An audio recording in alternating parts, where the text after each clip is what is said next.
At Cologne-Bonn Airport, the leading political representatives of the Federal Republic of Germany, headed by President Heinrich Lübke and Chancellor Ludwig Erhard, await the arrival of a prominent visitor from Africa.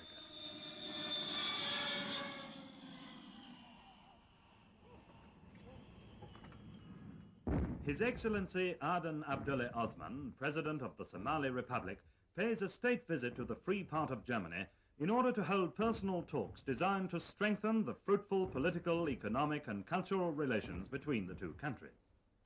After a cordial welcome, at which members of the Somali embassy are also present, the national anthems of these two friendly powers are played.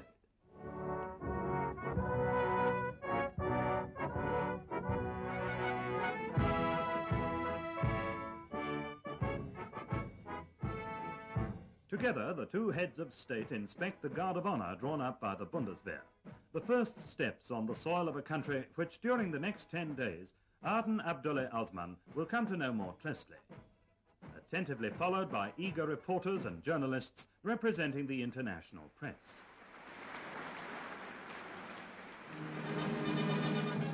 On the day of his arrival, the illustrious visitor, escorted by a police motorcycle unit, calls at the Palais Schaumburg in Bonn, the official residence of the Federal Chancellor.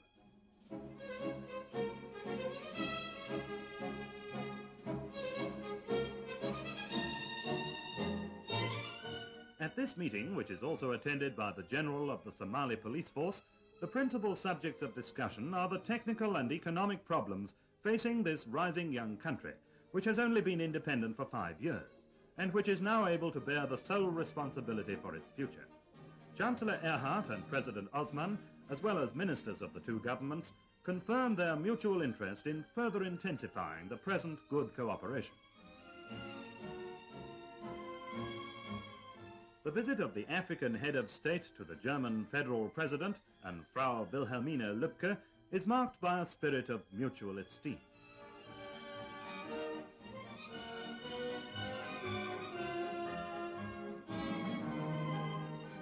In the presence of his ministers who accompany him on his tour of the Federal Republic, President Osman is decorated with the Grand Cross of the Order of Merit of the Federal Republic of Germany by President Heinrich Lübke. The German president is honored by the award of the Order of the Somali Star, presented to him by his African guest.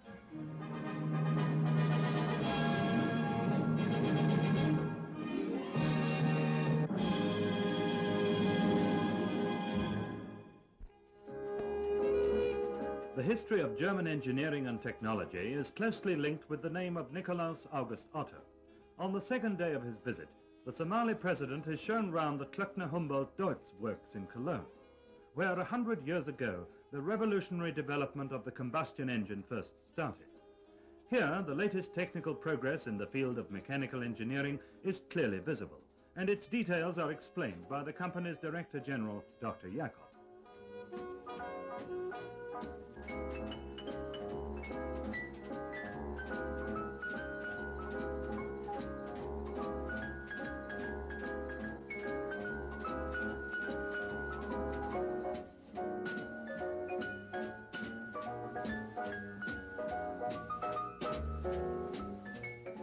President Osman displays keen interest especially in those heavy vehicles that could help to accelerate the building of roads and industries in his country, which is twice the size of the Federal Republic, and which could be used to great advantage in the extensive agricultural areas of Somalia.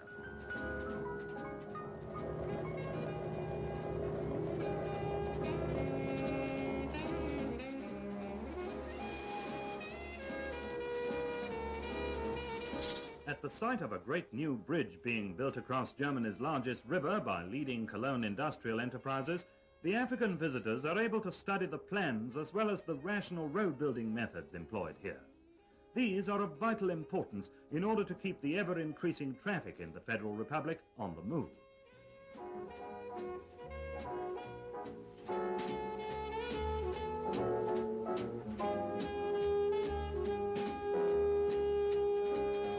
Leading building experts of the Strabag company explain the details of the new bridge across the Rhine in Cologne. The German workers have their own way of thanking the African chief of state for his visit.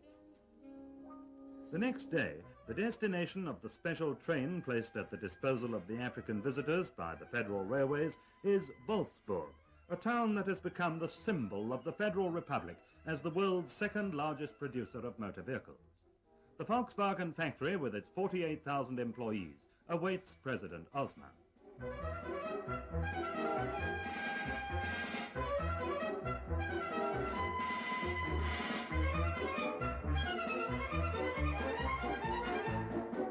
Every day, 5,600 vehicles come off the final assembly lines, ready for shipment to all the countries of the world.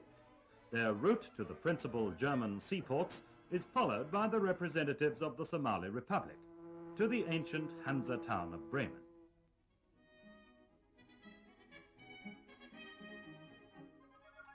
With an expert and critical eye, President Osman and his delegation study this full-scale model of the Bremen docks, and are thus able to compare their organization and installations with those in Mogadishu, the capital of their country on the Indian Ocean.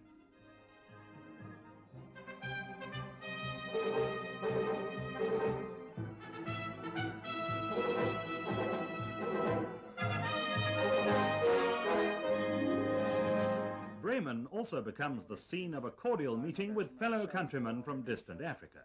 At the Air Training School of the German Lufthansa, the President is informed of the progress made in the training of future pilots from his country.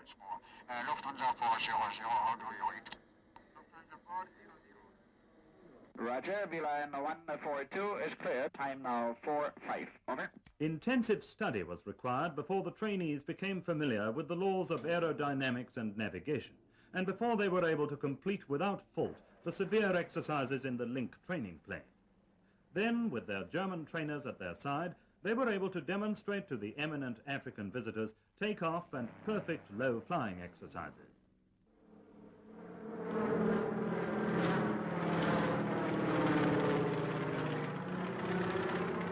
At Bremen Airport, these future pilots of Somalia bid farewell to their president, happy in the knowledge that they have passed their test. Then the head of state of the Somali Republic boards a special plane for the flight to Berlin, the old capital of Germany, where he will be confronted with the political reality of divided Germany. This is a map of Germany. The communists have divided this country into two parts by a strongly fortified frontier which is 865 miles long. The Iron Curtain is designed to seal off the entire communist bloc in East Europe from the free world. Berlin, the capital of Germany, is divided into two parts by the wall built by the communist rulers in East Berlin. This wall of shame separates parents from children, brothers from sisters.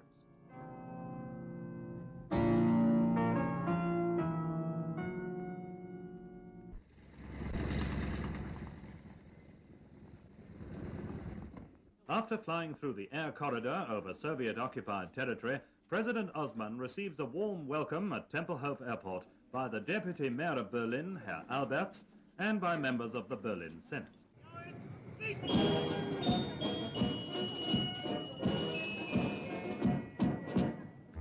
West Berlin receives the visitor from Africa with optimism and animation, with the pulsating traffic of a newly risen metropolis.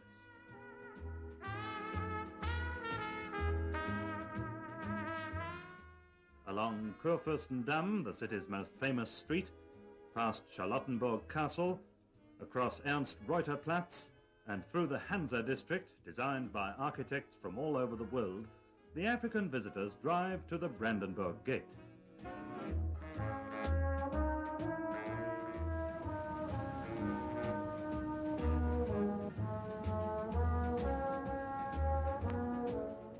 This symbol of national consciousness today signifies the unnatural division of Germany. Here at the wall erected by the communist rulers in East Berlin, freedom and the right of self-determination for 17 million Germans beyond the Iron Curtain come to an end. Here at this wall, which cuts the city in two, Germans are killed by the bullets of communist frontier guards, people who tried to escape from the tyranny of the Soviet-occupied zone of Germany to the freedom of West Berlin.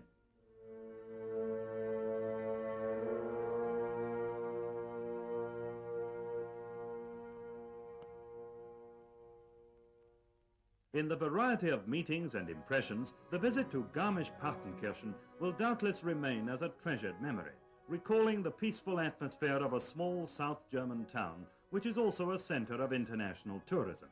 It's situated in Bavaria, on the northern edge of the Alps, and nearly 600 miles from Berlin. The gondola of a cable railway carries the guests from equatorial Africa to the top of the Zugspitze, 9,700 feet above sea level, and Germany's highest mountain.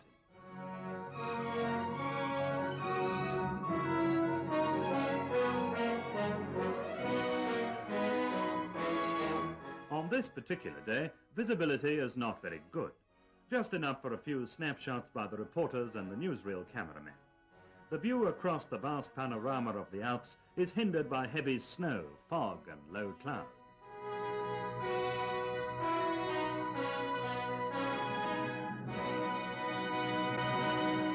Munich, the capital of Bavaria, makes up for it, however, and presents itself to President Osman and his delegation with all the signs of the commencement of spring. Past some fine examples of Baroque and classical architecture, through the busy streets of a city which has become the home of outstanding scientists and artists, and which at the start of the university semester attracts 23,000 students, and on to Group, to the Bavarian Institute for Cattle Breeding. The Minister of Agriculture, Dr. Hundhammer, welcomes the Somali president and escorts him through the extensive grounds and modern research institutes.